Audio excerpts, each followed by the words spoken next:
Basically structure number 360, जब तक मैं वापस आऊं वो जा चुका होगा।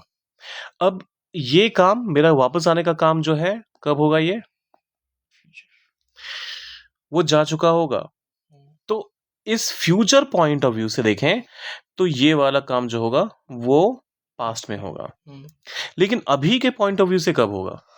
सब कुछ डिटेल में सीखते हैं।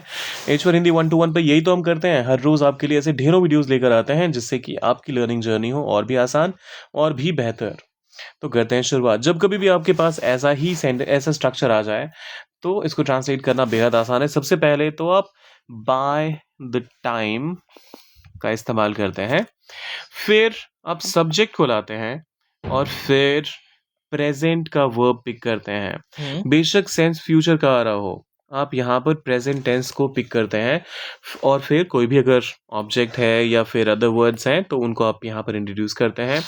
फिर आता है कॉमा, फिर दूसरा क्लॉज शुरू होता है जहां पर सब्जेक्ट विल हैव और फिर पास्ट पार्टिसिपल या फिर V3।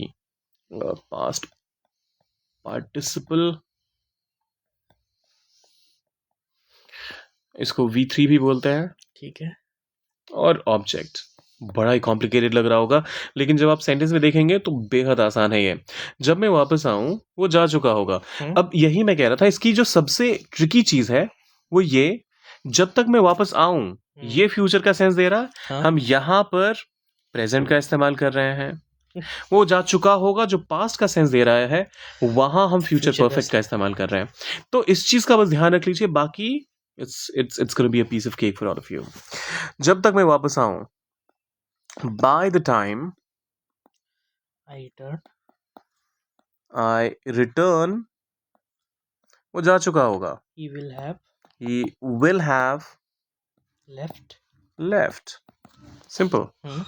by the time I return he will have left। By the time I return he will have left। अच्छा, रिटर्न के बदले कम बैक भी कह सकते हैं। हाँ। by the time I come back he will have left। जब तक तुम उठोगे, बताइए। By the time you woke up। by the time you wake up। चलिए सुधर गए। by the time you wake up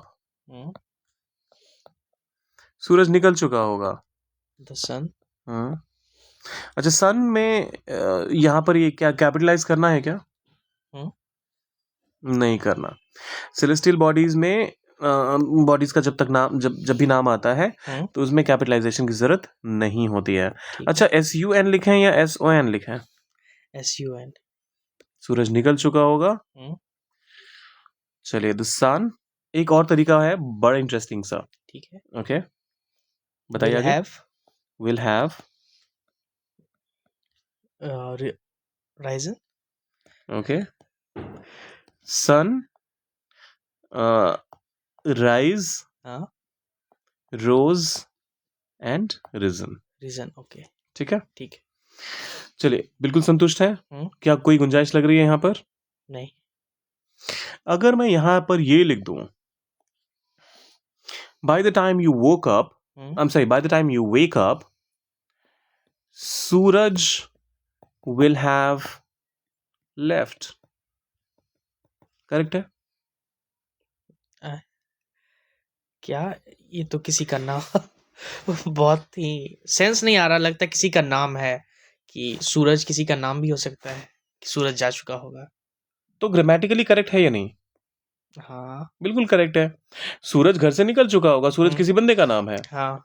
so by the time you woke up, sorry, एक तो इसको करेक्ट करना जरूरी है। आपने पहली बार ही वोक अप बोल दिया तो जहन में अब वोक अप ही आ रहा है। By the time you wake up the sun will have risen. सूरज निकल चुका होगा। जो सूरज आसमान में आता है, हम उस सूरज की बात कर रहे हैं। और यहाँ पर जब हम कह रहे हैं bye the time you wake up Suraj will have left, तो यहाँ हम सूरज जो बंदा है उसकी बात कर रहे हैं। हाँ। तो वो चला गया होगा। जब तक वो पहुंचेगा मीटिंग खत्म हो जाएगी।